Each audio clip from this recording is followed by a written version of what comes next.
보험 가입도 안 되실 텐데요. 할머니 같은 분이 이런 고액 보험을 가입하실 수 있을까요? 그 순간 박미숙은 가슴이 철렁 내려앉았습니다. 40년 넘게 은행을 다녀보며 이런 모욕을 당해본 적이 없었습니다. 젊은 직원이 자신을 마치 거지라도 되는 듯 바라보는 눈빛에서 박미숙은 깊은 분노를 느꼈습니다. 안녕하세요. 파도소리 사연집입니다. 오늘도 재미있게 시청해 주시고 구독, 좋아요, 댓글 남겨주시면 감사드립니다. 저는 올해 72살 박미숙이라고 합니다. 평생을 성실하게 살아왔다고 자부하는 평범한 할머니입니다. 남편과는 50년을 해로했고 자식 셋을 모두 대학까지 보냈습니다. 큰아들은 의사가 되어 서울에서 병원을 운영하고 있고 둘째 딸은 변호사가 되어 법무법인에서 일하고 있으며 막내 아들은 사업을 해서 제법 성공했습니다. 하지만 저는 여전히 시골에서 태어나 자란 촌스러운 할머니로 보일 뿐입니다. 옷차림도 화려하지 않고 말투도 사투리가 섞여 있습니다. 머리도 파마를 하지 않고 단정하게 뒤로 묶어서 더욱 소박해 보입니다. 키도 작고 몸집도 작아서 어디를 가도 그냥 평범한 동네 할머니로만 보입니다. 사실 저에게는 남들이 모르는 비밀이 있습니다. 젊은 시절부터 남편과 함께 작은 사업을 시작했는데 그것이 지금은 제법 큰 규모가 되었습니다. 부동산도 여러 군데 가지고 있고 주식 투자도 꽤 성공적이었습니다. 특히 20년 전에 투자한 몇몇 은행의 주식들이 지금은 상당한 가치를 가지게 되었습니다. 하지만 저는 이런 이야기를 남들에게 하지 않습니다. 자식들도 저희 부부가 이 정도로 재산이 있다는 것을 정확히 알지 못합니다. 그냥 노후 걱정은 없을 정도라고만 알고 있습니다. 저는 평생 검소하게 살아왔고 돈이 많다고 해서 생활 방식을 바꾸고 싶지 않았습니다. 그것이 제가 살아온 방식이었고 그렇게 사는 것이 옳다고 생각했습니다. 그런데 요즘 들어 여기저기서 나이가 많다는 이유로 또는 촌스럽게 보인다는 이유로 무시당하는 일이 자주 생깁니다. 백화점에 가면 직원들이 저를 마치 물건을 살 능력이 없는 사람처럼 대합니다. 병원에 가면 간호사들이 저를 귀찮아합니다. 심지어 동네 마트에서도 젊은 직원들이 저를 하찮게 봅니다. 하지만 가장 화가 났던 것은 지난주에 있었던 은행에서의 일이었습니다. 저는 30년 넘게 거래해온 한빛은행 본점에 갔습니다. 평소에는 인터넷 뱅킹을 사용하지만 이번에는 좀 복잡한 보험 상품에 가입하려고 직접 방문했습니다. 나이가 들수록 건강에 대한 걱정이 많아져서 좀 더 보장이 좋은 보험에 가입하고 싶었습니다. 한빛은행 본점은 제가 사는 동네에서 가장 큰 은행이었습니다. 건물도 화려하고 직원들도 많았습니다. 저는 평소처럼 단정한 검은색 블라우스와 어두운 색 치마를 입고 갔습니다. 머리는 뒤로 깔끔하게 묶었고 가방도 오래된 검은색 핸드백을 들고 갔습니다. 딱 봐도 평범한 동네 할머니 같은 모습이었습니다. 은행에 들어서자 직원들이 저를 힐끗 쳐다보더니 시큰둥한 표정을 지었습니다. 안내 데스크에 있던 젊은 여직원에게 보험 상담을 받고 싶다고 말했더니 그 직원은 저를 위아래로 훑어보더니 대충 번호표를 주었습니다. 그 눈빛에서 저는 이미 무시당하고 있다는 것을 느꼈습니다. 한참을 기다린 후에야 제 차례가 되었습니다. 상담 직원은 20대 후반으로 보이는 남자였는데 정민호라는 이름표를 달고 있었습니다. 저는 정중하게 인사를 하며 자리에 앉았지만 그는 저를 제대로 쳐다보지도 않았습니다. 컴퓨터 화면만 보면서 건성으로 대답했습니다. 저는 가입하고 싶은 보험 상품에 대해 자세히 설명해 달라고 했습니다. 그것은 월 보험료가 50만 원 정도 되는 꽤 고액의 보험이었습니다. 하지만 그는 저의 말을 끝까지 듣지도 않고 이렇게 말했습니다. 그는 저에게 더 저렴한 보험을 권하면서 고액 보험은 저에게 맞지 않는다고 했습니다. 마치 제가 그 정도 돈을 낼 능력이 없는 사람이라고 단정하는 듯 했습니다. 저는 참으려고 했지만 점점 화가 치밀어 올랐습니다. 더욱 기가 막혔던 것은 옆에서 상담받고 있던 젊은 부부에게는 완전히 다른 태도를 보인다는 것이었습니다. 그들에게는 극진히 예의를 지키며 여러 가지 상품을 자세히 설명해 주었습니다. 심지어 커피까지 가져다 주었습니다. 하지만 저에게는 물 한 잔 주지 않았습니다. 저는 그래도 참고 차근차근 설명해 달라고 했습니다. 하지만 정민호 직원은 점점 더 귀찮다는 표정을 지으며 대충 설명했습니다. 그러더니 마침내 이런 말을 했습니다. 그 순간 저는 정말 참을 수 없었습니다. 이른이 넘은 나이에 이런 모욕을 당해야 한다니. 저는 목소리가 떨렸지만 최대한 침착하게 말했습니다. 제가 그 보험료를 낼 능력이 충분히 있으니 가입 절차를 진행해 달라고 했습니다. 하지만 정민호는 코웃음을 치며 저를 더욱 무시했습니다. 심지어 동료 직원에게 작은 소리로 뭔가를 말하더니 그들도 저를 보며 싱긋 웃었습니다. 저는 그 모습을 보며 가슴이 터질 것 같았습니다. 더 이상 참을 수 없었던 저는 자리에서 일어났습니다. 그리고 마지막으로 한마디 했습니다. 내일 다시 오겠으니 그때까지 생각해 보라고. 정민호는 저의 말을 비웃으며 내일 와도 똑같을 거라고 했습니다. 집으로 돌아가는 길에 저는 깊은 상처를 받았습니다. 평생 성실하게 살아왔는데 겉모습만 보고 이런 대우를 받아야 한다니. 하지만 동시에 분노도 치밀어 올랐습니다. 저는 그날 밤 잠을 이루지 못했습니다. 그리고 다음 날 저는 중요한 결심을 했습니다. 이제는 더 이상 참지 않겠다고. 제가 누구인지 똑똑히 보여주겠다고. 특히 한빛은행에서 받은 모욕은 반드시 되갚아주겠다고 마음먹었습니다. 다음 날 아침 일찍 저는 평소보다 더 단정하게 옷을 차려입고 한빛은행으로 향했습니다. 하지만 여전히 화려하지 않은 검은색 정장과 낡은 가방을 들고 갔습니다. 겉모습으로는 어제와 별반 다르지 않았습니다. 은행에 도착하니 어제 저를 무시했던 정민호 직원이 보였습니다. 그는 다른 고객과 상담 중이었는데 저를 보자 살짝 눈살을 찌푸렸습니다. 마치 귀찮은 손님이 또 왔다는 표정이었습니다. 저는 안내 데스크로 가서 어제와 같은 직원에게 다시 보험 상담을 받고 싶다고 했습니다. 그 직원은 저를 기억하는 듯 시큰둥한 표정으로 번호표를 주었습니다. 그리고 작은 소리로 옆 동료에게 뭔가 말하는 것 같았습니다. 기다리는 동안 저는 은행 내부를 자세히 살펴봤습니다. 이 은행에서 일하는 직원들의 태도, 고객을 대하는 방식, 그리고 누가 실제로 이 은행을 운영하고 있는지에 대해 생각해 봤습니다. 저는 이미 20년 전부터 이 은행의 주식을 조금씩 사모았습니다.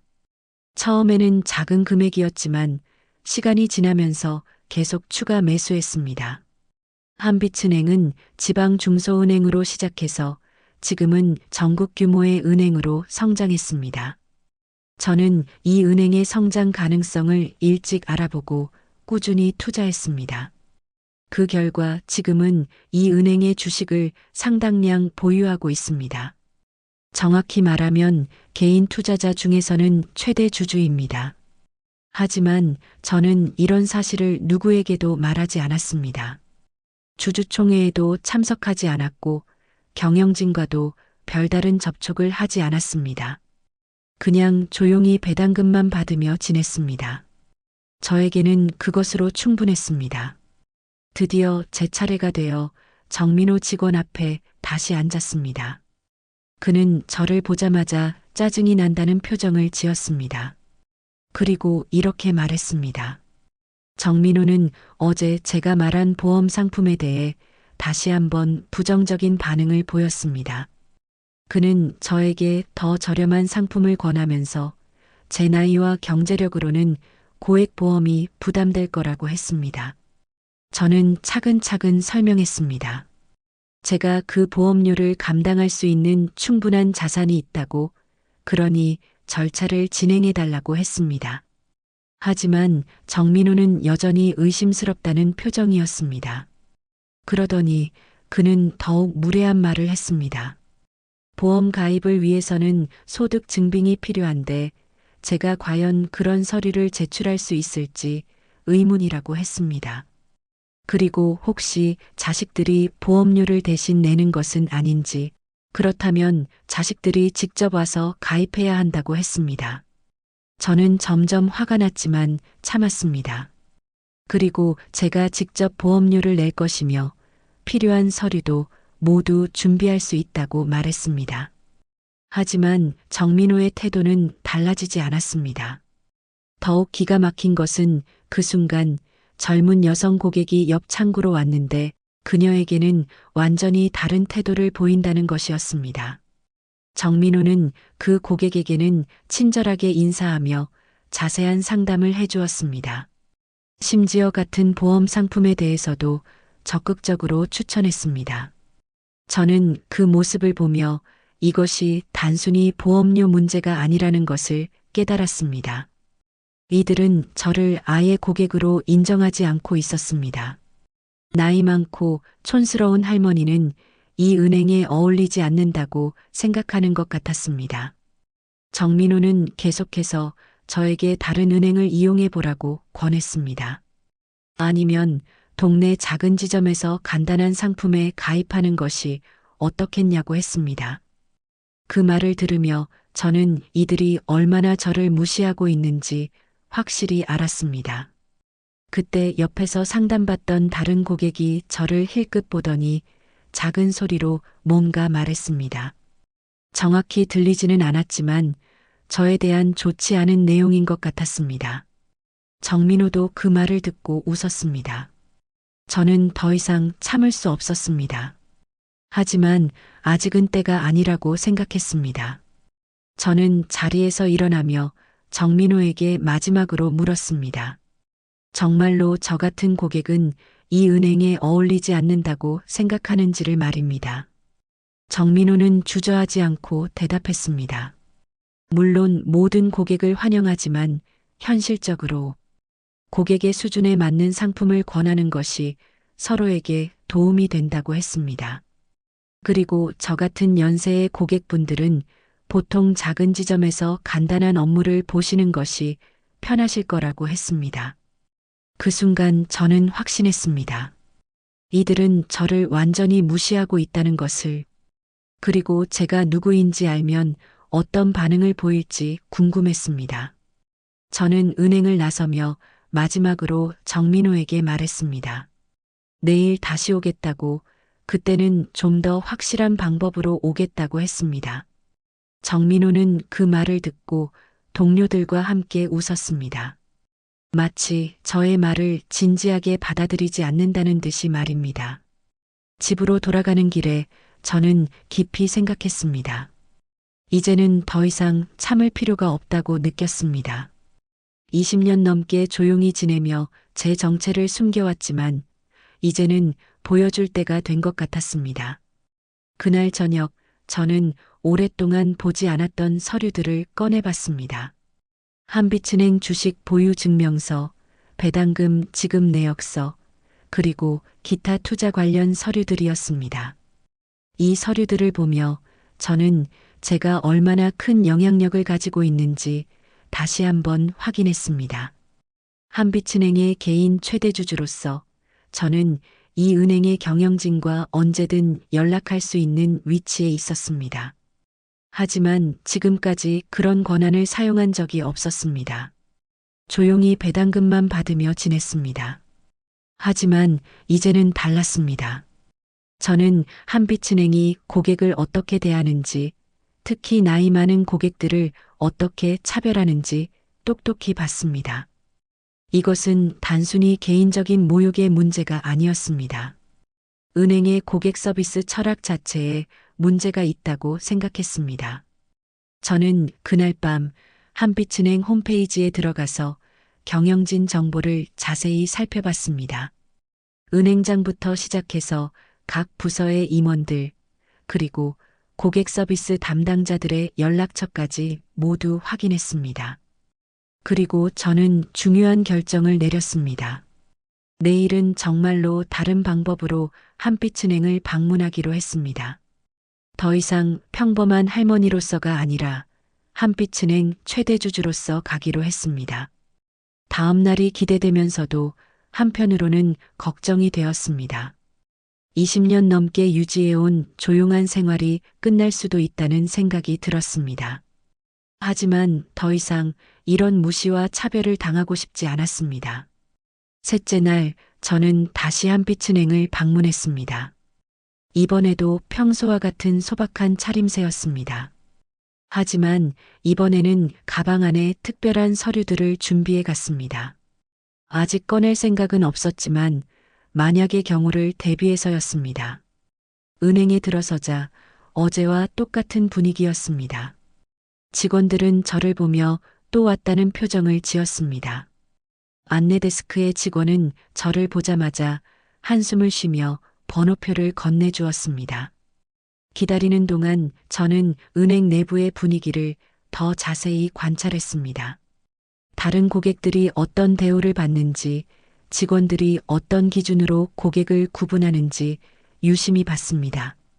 젊고 잘 차려입은 고객들에게는 극진한 서비스를, 나이 많거나 평범해 보이는 고객들에게는 건성으로 대하는 모습이 뚜렷하게 보였습니다.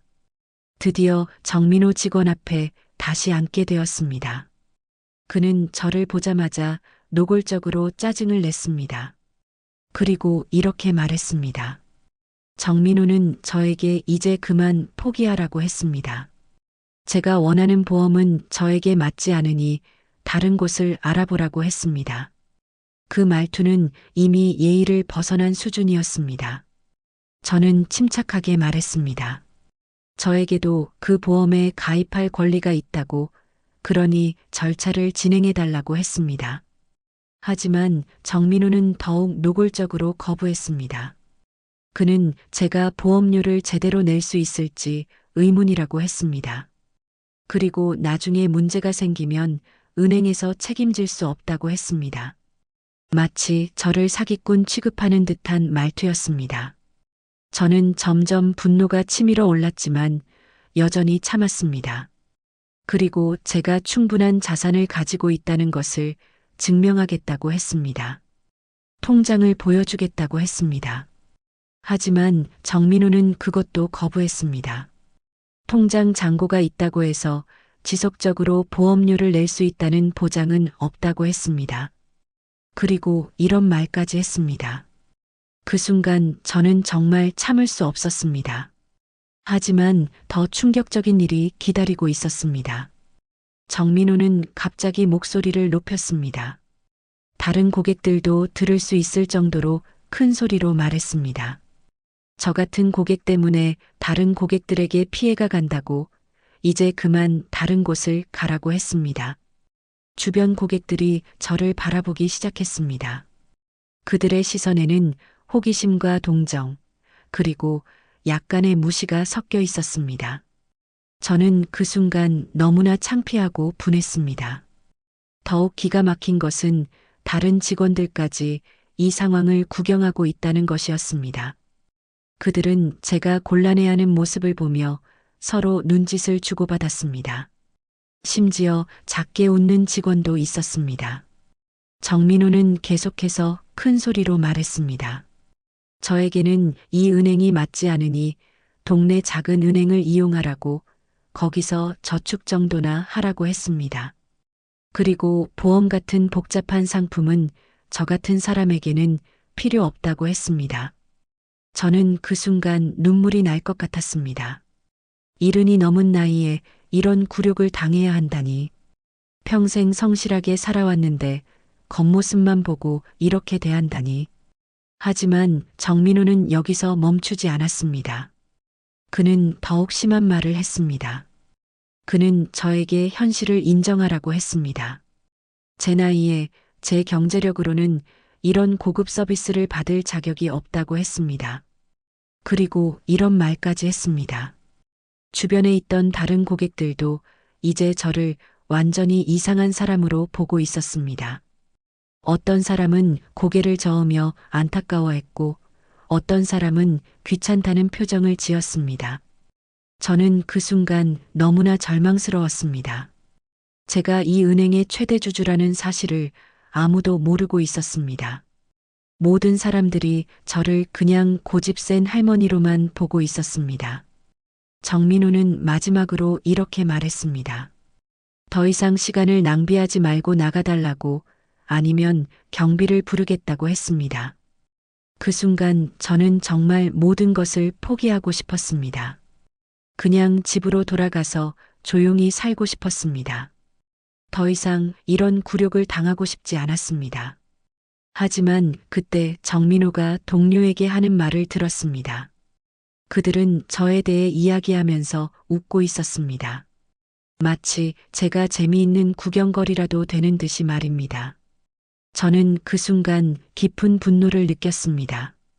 이것은 단순히 개인적인 무시가 아니었습니다.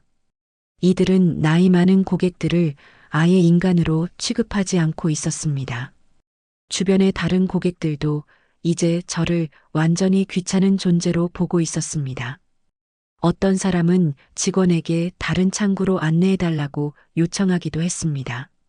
저는 그 순간 결심했습니다. 더 이상 참지 않겠다고. 이들에게 제가 누구인지 보여주겠다고. 하지만 아직은 때가 아니라고 생각했습니다.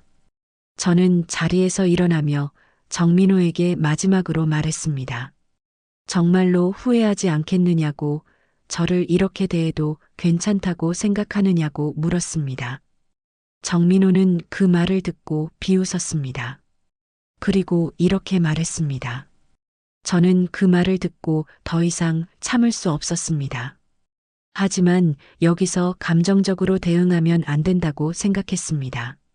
더 확실한 방법이 있다고 생각했습니다. 저는 은행을 나서며 마지막으로 정민호와 눈을 마주쳤습니다. 그의 눈에는 승리감과 우월감이 가득했습니다. 마치 저를 완전히 굴복시켰다고 생각하는 듯 했습니다. 하지만 저는 그 순간 확신했습니다. 내일은 모든 것이 달라질 것이라고. 정민호도 이 은행의 모든 직원들도 제가 누구인지 알게 될 것이라고. 집으로 돌아가는 길에 저는 깊은 슬픔과 분노를 동시에 느꼈습니다. 평생 이런 굴욕을 당해본 적이 없었습니다. 하지만 동시에 복수에 대한 강한 의지도 생겼습니다. 그날 밤 저는 오랫동안 잠들지 못했습니다. 오늘 당한 굴욕이 계속 머릿속에 맴돌았습니다. 하지만 내일은 모든 것이 달라질 것이라는 생각에 마음을 다잡았습니다. 그날 밤 저는 침대에 누워서도 잠이 오지 않았습니다. 오늘 당한 굴욕이 계속 머릿속을 맴돌았습니다. 정민호의 비웃는 얼굴, 다른 직원들의 조롱하는 시선, 그리고 주변 고객들의 동정 어린 눈빛까지 모든 것이 생생하게 기억났습니다. 새벽 3시가 넘어서야 저는 완전히 잠을 포기했습니다. 일어나서 거실로 나가 오랫동안 보관해둔 서류 상자를 꺼냈습니다. 그 안에는 지난 20년간의 투자 기록들이 고스란히 들어 있었습니다. 한빛은행 주식 매수 내역서를 하나씩 펼쳐봤습니다. 2004년부터 시작해서 작년까지 꾸준히 매수한 기록들이 있었습니다. 처음에는 1,000만 원어치였지만 점점 금액이 커져서 작년에는 50억 원어치를 추가로 매수했습니다. 모든 내역을 계산해 보니 현재 저는 한빛은행 주식 12만 3천 주를 보유하고 있었습니다. 현재 주가로 계산하면 약 300억 원의 가치였습니다. 전체 발행 주식 중 13.8%에 해당하는 지분이었습니다. 개인 투자자로는 압도적인 1등 주주였습니다. 저는 그동안 받은 배당금 명세서도 살펴봤습니다. 매년 10억 원이 넘는 배당금을 받고 있었습니다. 하지만 저는 이 돈을 쓰지 않고 대부분 재투자했습니다. 그래서 더욱 많은 주식을 보유하게 되었습니다. 새벽 5시가 되자 저는 중요한 결심을 했습니다. 더 이상 숨어 있지 않겠다고, 제가 누구인지 정확히 보여주겠다고, 특히 정민호와 한빛은행의 모든 직원들에게 말입니다. 저는 컴퓨터를 켜고 한빛은행 홈페이지에 들어갔습니다. 경영진 연락처를 찾아서 은행장인 김태석 행장의 직통 전화번호를 찾았습니다. 그리고 주주 관련 업무를 담당하는 부서의 연락처도 확인했습니다. 오전 8시가 되자마자 저는 김태석 행장에게 전화를 걸었습니다. 처음에는 비서가 받아서 용건을 물었습니다.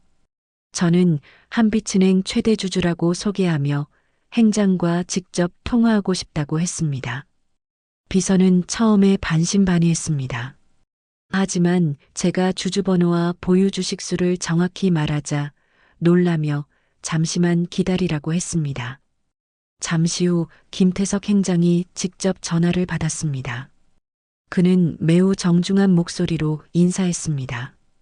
그리고 그동안 연락을 드리지 못해 죄송하다고 했습니다. 이렇게 큰 지분을 보유한 주주가 있다는 것을 최근에 알았다고 했습니다. 저는 김 행장에게 오늘 오후에 은행을 방문하겠다고 했습니다. 그리고 평소 궁금했던 은행 운영 현황에 대해 듣고 싶다고 했습니다. 특히 고객 서비스 부분에 대해서 말입니다. 김 행장은 매우 기뻐하며 언제든 환영한다고 했습니다. 그리고 임원진이 모두 참석하는 자리를 마련하겠다고 했습니다. 저는 그럴 필요는 없고 조용히 둘러보고 싶다고 했습니다. 전화를 끊은 후 저는 옷장을 열어봤습니다. 평소에 입던 검은색 정장 대신 좀 더 격식 있는 옷을 골랐습니다. 하지만 여전히 화려하지는 않았습니다. 진한 남색 정장에 검은색 구두, 그리고 작은 진주 목걸이를 했습니다. 가방도 평소 들던 낡은 핸드백 대신 좀 더 품격 있는 가죽 가방을 선택했습니다. 그 안에는 주식 보유 증명서, 배당금 지급 내역서, 그리고 신분증을 넣었습니다. 오전 10시쯤 되어서 저는 다시 김 행장에게 전화했습니다. 그리고 한 가지 부탁이 있다고 했습니다. 제가 방문한다는 사실을 직원들에게 미리 알리지 말아달라고 했습니다. 평소 은행 운영 모습을 자연스럽게 보고 싶다고 했습니다. 김 행장은 조금 의아해했지만 알겠다고 했습니다. 그리고 제가 오시면 바로 행장실로 안내하겠다고 했습니다. 하지만 저는 다른 계획이 있었습니다. 먼저 일반 고객으로서 은행을 방문해 보고 싶었습니다. 정민호가 저를 어떻게 대하는지, 그리고 다른 직원들의 반응은 어떤지 확인하고 싶었습니다. 오후 2시쯤 저는 한빛은행으로 향했습니다. 이번에는 조금 다른 차림새였지만 여전히 화려하지는 않았습니다. 멀리서 보면 그냥 평범한 할머니처럼 보일 정도였습니다. 은행에 도착하자 익숙한 광경이 펼쳐졌습니다. 안내데스크 직원은 저를 보자 또 왔다는 표정을 지었습니다. 그리고 시큰둥하게 번호표를 주었습니다. 저는 일부러 정민호가 있는 창구 번호를 요청했습니다. 안내 직원은 귀찮다는 표정으로 그 창구 번호표를 주었습니다. 기다리는 동안 저는 마음속으로 계획을 정리했습니다. 먼저 정민호가 저를 어떻게 대하는지 확인해보고 그 다음에 제 정체를 밝히기로 했습니다. 드디어 제 차례가 되었습니다. 정민호는 저를 보자마자 깜짝 놀랐습니다. 그리고 이렇게 말했습니다. 정민호는 저에게 다시 왔냐며 짜증을 냈습니다. 어제 분명히 말했는데 왜 또 왔느냐고 했습니다. 그리고 이번에는 정말로 경비를 부르겠다고 위협했습니다. 저는 침착하게 말했습니다. 마지막으로 한 번만 더 기회를 달라고, 정말로 제가 그 보험에 가입할 자격이 있는지 확인해 보자고 했습니다. 정민호는 비웃으며 거절했습니다. 그리고 주변 동료들에게 저에 대해 이야기하며 웃었습니다. 마치 저를 완전히 무시하는 듯한 태도였습니다. 저는 그 순간 가방에서 서류 한 장을 꺼냈습니다. 하지만 아직 보여주지는 않았습니다. 그리고 정민호에게 마지막으로 물었습니다. 정말로 저 같은 고객은 이 은행에 어울리지 않는다고 생각하느냐고, 제가 이 은행의 고객이 될 자격이 없다고 생각하느냐고 물었습니다. 정민호는 주저하지 않고 대답했습니다. 솔직히 말하면 그렇다고, 저 같은 고객은 이 은행 수준에 맞지 않는다고 했습니다. 그 순간이었습니다. 저는 마침내 준비해온 서류를 꺼낼 때가 되었다고 생각했습니다. 하지만 그 전에 김 행장에게 전화를 걸기로 했습니다. 저는 정민호 앞에서 휴대폰을 꺼내 김 행장의 직통번호로 전화를 걸었습니다. 정민호는 그 모습을 보며 비웃었습니다. 지금 와서 누구에게 전화한다고 상황이 바뀔 거라고 생각하느냐는 표정이었습니다. 김 행장이 전화를 받자 저는 이렇게 말했습니다. 지금 1층 로비에 와 있다고, 약속대로 방문했다고 했습니다. 김 행장은 즉시 알겠다고 하며 바로 내려가겠다고 했습니다. 그리고 임원들도 함께 모시러 가겠다고 했습니다. 전화를 끊자 정민호가 물었습니다. 지금 누구에게 전화한 거냐고, 설마 은행장에게 전화했다고 거짓말하는 거냐고 비웃었습니다. 저는 조용히 대답했습니다. 곧 알게 될 거라고, 조금만 기다려보라고 했습니다. 정민호는 여전히 믿지 않는 표정이었습니다. 하지만 잠시 후 은행 내부가 갑자기 소란스러워지기 시작했습니다. 직원들이 분주하게 움직이고 있었습니다. 그리고 마침내 김 행장이 여러 임원들과 함께 1층으로 내려왔습니다. 그들은 저를 찾고 있었습니다. 정민호는 그 모습을 보고 당황하기 시작했습니다. 설마 정말로 제가 은행장과 약속이 있었던 것인지 의심스러워했습니다. 저는 김 행장을 향해 손을 들어 인사했습니다. 김 행장은 저를 보자마자 달려와서 정중하게 인사했습니다. 그 순간 정민호의 얼굴이 하얗게 변했습니다. 그리고 주변의 모든 직원들도 놀란 표정을 지었습니다. 도대체 무슨 일인지 이해할 수 없다는 표정이었습니다. 이제 모든 것이 시작될 때였습니다. 김 행장이 저에게 다가와 깍듯하게 인사하는 모습을 본 정민호의 얼굴은 점점 하얗게 변해갔습니다. 주변의 다른 직원들도 무슨 일인지 이해할 수 없다는 표정으로 저희를 바라봤습니다. 김 행장은 제게 정중하게 말했습니다.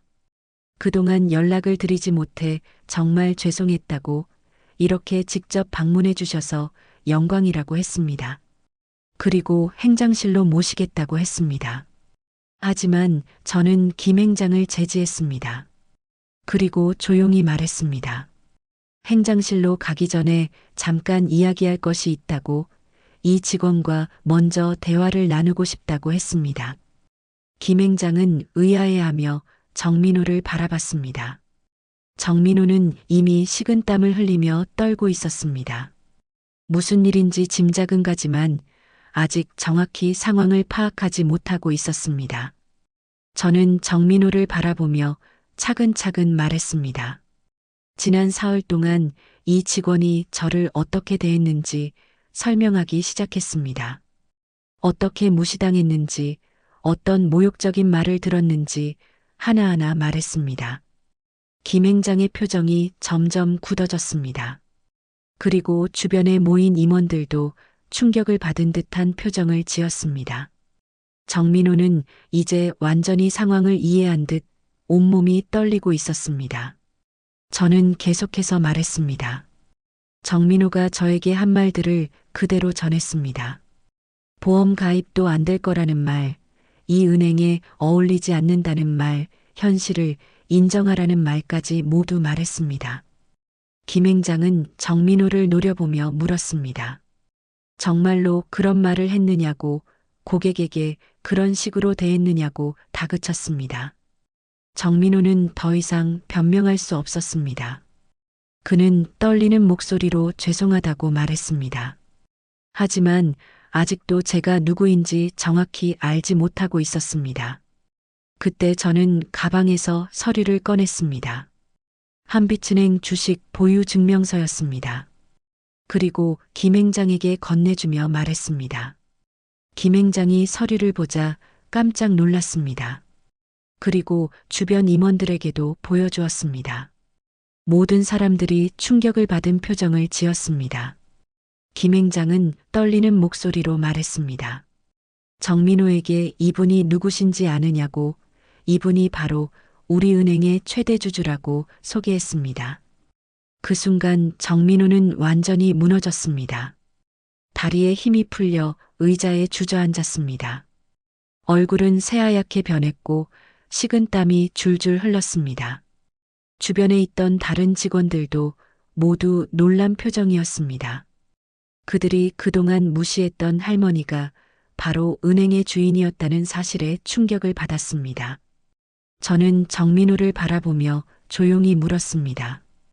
이제 이해했느냐고, 제가 정말로 이 은행에 어울리지 않는 고객인지 말해보라고 했습니다. 정민호는 대답할 수 없었습니다. 그저 죄송하다는 말만 반복했습니다. 하지만 이미 너무 늦었습니다. 김행장은 즉시 정민호에게 사과하라고 명령했습니다. 그리고 다른 임원들에게도 모두 사과하라고 했습니다. 하지만 저는 사과는 받지 않겠다고 했습니다. 대신 이런 일이 다시 발생하지 않도록 확실한 조치를 원한다고 했습니다. 김행장은 즉시 알겠다고 했습니다. 그리고 정민호에게 당장 사직서를 쓰라고 명령했습니다. 이런 직원은 우리 은행에 필요 없다고 했습니다. 정민호는 살려달라고 애원했습니다. 실수였다고, 다시는 이런 일이 없을 거라고 빌었습니다. 하지만 김행장은 단호했습니다. 저는 김행장에게 말했습니다. 정민호만의 문제가 아니라고, 은행 전체의 고객 서비스 문화에 문제가 있는 것 같다고 했습니다. 그리고 지난 사흘 동안 다른 직원들의 태도도 마찬가지였다고 말했습니다. 안내데스크 직원들, 다른 상담 직원들 모두 나이 많은 고객을 차별했다고 했습니다. 김행장은 즉시 대책을 세우겠다고 했습니다. 전 직원을 대상으로 고객 서비스 교육을 다시 실시하겠다고, 그리고 이런 차별이 발생하지 않도록 시스템을 바꾸겠다고 약속했습니다. 저는 또 다른 요구사항을 말했습니다. 앞으로는 고객의 외모나 나이로 판단하지 말고 모든 고객을 동등하게 대하라고 했습니다. 그리고 정기적으로 점검하겠다고 했습니다. 김행장은 모든 요구사항을 수용하겠다고 했습니다. 그리고 저에게 진심으로 사과했습니다. 그때 주변에 있던 다른 고객들이 이 상황을 지켜보고 있었습니다. 그들은 그동안 무시했던 할머니가 실제로는 은행의 주인이었다는 사실에 놀라고 있었습니다. 어떤 고객은 저에게 다가와서 말했습니다. 정말 대단하다고, 속이 시원하다고 했습니다. 그동안 은행에서 나이 많은 고객들이 차별받는 것을 자주 봤는데 이번 일로 달라질 것 같다고 했습니다. 저는 마침내 원하던 보험 가입 절차를 진행했습니다. 이번에는 김행장이 직접 상담해 주었습니다. 모든 과정이 매우 신속하고 정중하게 진행되었습니다. 보험 가입을 마친 후 저는 김행장과 함께 행장실로 올라갔습니다. 거기서 앞으로의 은행 운영 방향에 대해 이야기했습니다. 저는 김행장에게 말했습니다. 제가 이 은행의 주주가 된 이유는 단순히 수익을 위해서가 아니라고, 지역사회에 도움이 되는 은행이 되기를 바라기 때문이라고 했습니다.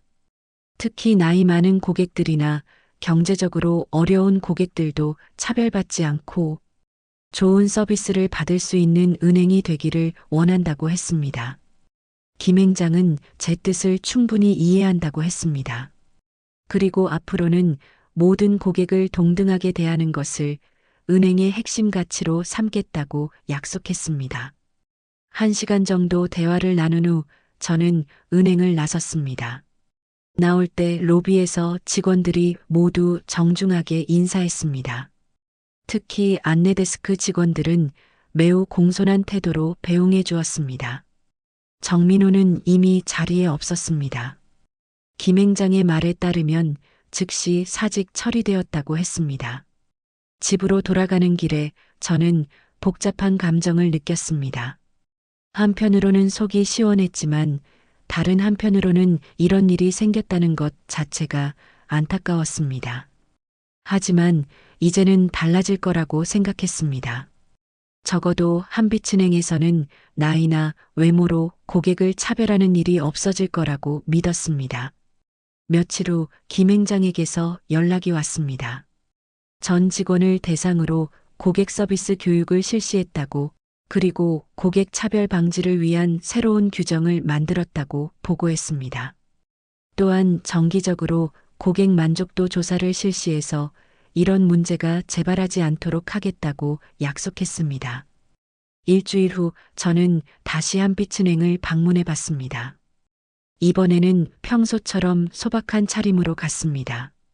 하지만 직원들의 태도는 완전히 달라져 있었습니다. 안내데스크 직원은 저를 보자마자 밝은 표정으로 인사했습니다. 그리고 매우 친절하게 안내해 주었습니다. 새로 배치된 상담 직원도 저를 매우 정중하게 대했습니다. 나이나 외모에 상관없이 모든 고객을 동등하게 대한다는 것을 느낄 수 있었습니다. 다른 고객들도 이런 변화를 느끼고 있었습니다. 특히 나이 많은 고객들이 예전보다 훨씬 좋은 대우를 받고 있다는 것을 알 수 있었습니다. 저는 그 모습을 보며 뿌듯함을 느꼈습니다. 제가 당한 굴욕이 결국 더 많은 사람들에게 도움이 되는 변화를 가져온 것 같았습니다. 이제 저는 더 이상 숨어 지내지 않기로 했습니다. 주주로서의 권리와 책임을 다하면서 이 은행이 지역사회에 더 큰 도움이 되도록 노력하기로 했습니다. 그리고 무엇보다 나이나 외모로 사람을 판단하는 것이 얼마나 잘못된 일인지 모든 사람들이 깨달았으면 좋겠다고 생각했습니다. 정민호는 그 후 다른 은행에 취직하려 했지만 쉽지 않았다고 들었습니다. 금융업계는 생각보다 좁아서 이런 일이 빨리 알려졌기 때문입니다. 하지만 저는 그에 대한 원망은 없었습니다. 다만 이번 일을 통해 그도 많은 것을 배웠기를 바랄 뿐이었습니다. 지금도 가끔 한빛은행을 방문합니다. 그때마다 직원들은 저를 정중하게 대해줍니다. 하지만 그것이 제가 주주라서가 아니라 모든 고객을 동등하게 대하는 마음에서 나오는 것이라고 믿고 있습니다. 그리고 무엇보다 이제는 저와 같은 일을 겪는 사람이 없기를 바랍니다. 나이나 외모에 상관없이 모든 사람이 존중받는 세상이 되기를 바라면서 말입니다.